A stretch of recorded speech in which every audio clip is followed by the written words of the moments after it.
Hai Bookworms, nama aku Sherry. Hari ini aku mau bahas 3 buku yang harus kamu baca sebelum kamu berusia 20 tahun.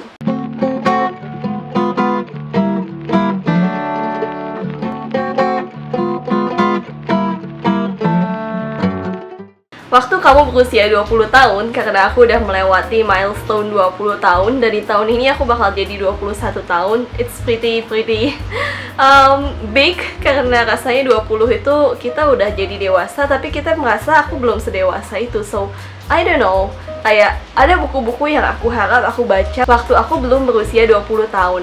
Dan hari ini aku akan bagiin ke kamu buku-buku apa itu yang aku harap aku baca sebelum aku berusia 20 tahun. Beberapa buku-buku ini ada yang aku baca sebelum aku berusia 20 tahun, tapi ada satu buku yang aku baca sesudah aku berusia 20 tahun dan aku merasa kenapa sih aku baca buku ini di umur waktu aku udah lewat 20 tahun gitu. Aku rasa di umur-umur teenage aku tuh aku bisa lebih memakai apa yang diajarkan buku ini buat aku. Yuk langsung aja kita bahas, tapi sebelum itu buat kamu yang belum subscribe yuk di bawah sana dan klik lonceng notifikasinya biar kamu bisa dapet info-info terbaru tentang buku setiap hari Jumat dan hari Minggu. Like this video also if you like it and share it to your friends kalau kamu suka video ini. Dan kamu juga bisa cek media sosialku yang lain di sini ya.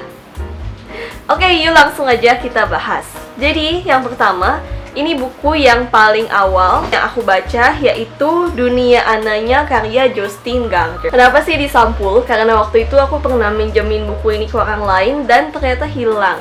Guys, pokoknya ini salah satu buku yang berdampak banget di kehidupan aku. Jadinya aku beli lagi. Buku Dunia Ana karya Jostein Gaarder ini adalah satu buku fiksi filsafat yang kayaknya kalau kita dengar kata filsafat tuh berat banget gitu, tapi ternyata buku ini berhasil mengubah pandangan aku tentang dunia. Dimana waktu sebelum umur 20, biasanya sebelum kita menginjak usia yang dewasa, kita jarang banget mikirin hal-hal yang ada di sekitar kita. Misalnya hal-hal sekecil kayak buang sampah plastik bekas sedotan sembarangan, atau kita masih suka beli makanan-makanan instan yang pakai plastiknya banyak dan sebagainya.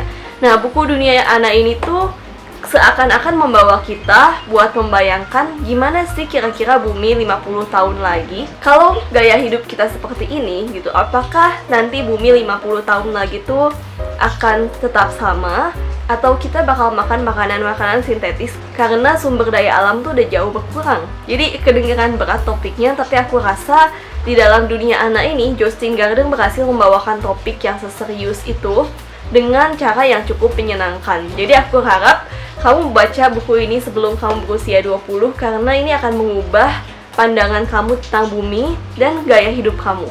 Gara-gara buku ini tuh aku sempet dan sampai sekarang aku nggak berani lagi buang sampah plastik sekecil apapun ke jalan. Jadi kalau dulu aku masih mikir kalau misalnya plastik sedotan yang suka buat bungkus sedotan, ya udahlah nggak apa-apa, kecil banget ini. Tapi setelah baca buku ini itu berubah total sampai aku nggak berani lagi buang sampah ke jalan sekecil apapun. So ini adalah buku yang menurut aku sangat mengubah kehidupan dan gaya pandang kamu tentang alam. Jadi ini buku yang sangat impactful buat kamu baca sebelum kamu berusia 20 tahun. Buku selanjutnya yang aku harap kamu baca sebelum berusia 20 tahun adalah A Untuk Amanda. Ini aku baca waktu aku udah kuliah dan aku menyesal kenapa aku nggak nemuin buku ini tuh sooner waktu aku lagi di SMA. Nah, biasanya kan kalau kita sebagai pelajar di usia-usia 15, 16, 17, kita sering punya stres gara-gara sekolah. Kalau aku sih, aku merasa gitu ya. Dulu aku di jurusan IPA dan aku rasa tuh materinya berat banget dan sebenarnya aku nggak terlalu suka di IPA. Jadi aku merasa, ya ampun, aku merasa overwhelmed di satu sisi waktu aku kelas 12. Dan orang-orang yang aku curhatin tuh kayak, aduh kamu terlalu banyak ngeluh dan sebagainya gitu. Udahlah, kerjain aja apa yang harus kamu kerjakan. Ya sebenarnya nggak salah sih. Cuman rasanya student stress itu ternyata lebih besar dari yang orang bayangkan gitu. Paling orang bayangin ya ampun cuma student stress doang gara-gara belajar, itu tinggal main lah biar hilang gitu. ternyata student stress itu nggak bisa disepelekan gitu. Dan aku merasa sangat dimengerti sama buku ini, A Untuk Amanda, yang menceritakan tentang Amanda, si anak jenius yang selalu dapat nilai A, tapi dia merasa tidak bahagia dan dia merasa apakah aku benar-benar sepintar itu sampai aku berhak dapat nilai A. Jadi kalau kamu masih pelajar, aku rasa kamu harus baca buku ini. Ini salah satu buku yang membuat aku nangis, membuat aku merasa dimengerti sebagai seorang pelajar, bahwa kadang-kadang menjadi pelajar itu nggak semudah yang kita bayangkan, kayak banyak tuntutannya gitu. Dan lewat buku ini, aku rasa kamu akan merasa dimengerti. Buku ketiga yang harus kamu baca sebelum berusia 20 tahun adalah Anne of Green Gables. Ini maaf aku bawa yang Anne of Avonlea, karena Anne of Green Gables aku ada di rak buku di atas sana, aku males ambilnya, so Anne. ini adalah buku keduanya dari serial Anne of Green Gables. Sebenarnya aku nggak terlalu suka baca klasik, karena klasik itu tuh berat gitu. Aku udah baca beberapa buku klasik, kebanyakan bahasanya cenderung berat dan cenderung old style. Tapi suatu hari aku nonton serial Anne with an E di Netflix, dan sejak saat itu aku tertarik banget buat baca bukunya karena aku suka banget seriesnya. Akhirnya aku beli seriesnya, aku baca bukunya, dan aku suka banget bukunya. Sampai sekarang itu jadi klasik nomor 1 menyaingi The Little Prince yang aku suka. Jadi Anne of Green Gables tuh tentang apa sih? Sebenarnya simple aja, tentang kehidupan seorang anak yatim piatu bernama Anne, yang dia ini imajinasinya luas banget. Dan pada saat itu, ini diceritakan kayaknya di tahun 1800-an, kalau nggak salah ya. Pada saat itu, imajinasi dan pendidikan perempuan, pendapat perempuan tuh nggak terlalu dihargai gitu. Jadi perempuan itu cuma diharapkan buat dapat pendidikan secukupnya. Kalau misalnya anak-anak tuh katanya better seen and not heard, lebih baik dilihat tapi nggak terlalu terdengar, alias jangan terlalu banyak ngomong kalau kamu anak-anak, dan sebagainya. Sementara si Anne ini anaknya cerewet banget, dan dia ini punya imajinasi yang luas.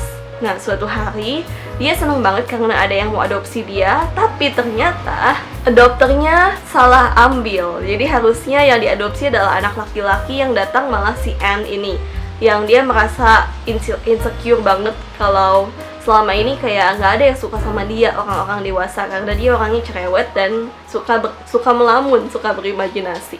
Nah, lewat Anne of Green Gables ini kita seakan belajar kalau it's okay to be ourselves.